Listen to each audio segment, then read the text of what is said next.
চাচা, মন খারাপ কেন? মন খারাপ হবে না।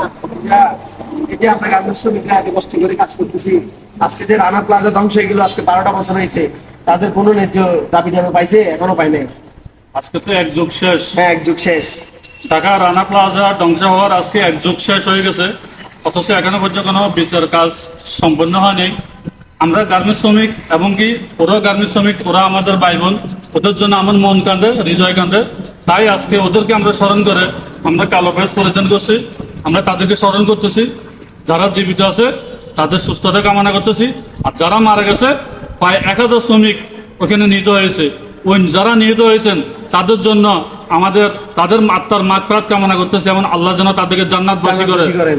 আমরা সেই জন্য তাদের প্রতি আমরা দোয়া করবো, কামনা করছি। আর একটা কথা কি, তারা এখনো ন্যায্য বিচার পায় নাই। তাদের আসলে যে বিচারগুলা করা হয়েছিল এগুলা ধামাচাপা দিয়ে ফেলেছে বর্তমান যারা আছে। তাদেরকে আমরা আশ্বাস করতেছি যে তারা এই রানা প্লাজা ধ্বংসের পিছনে যারা জড়িত ছিল তাদেরকে কঠোর বিচারের আওতায় আনুক, সেই দোয়া কামনা করছি। এমনকি আরেকটি কথা বলতে চাই, আজকে রানা প্লাজা ধ্বংসের কারণে আজকে আমরা এখানে ওদের উছিলায় আজকে আমরা আসলে অনেক কিছু পেয়েছি।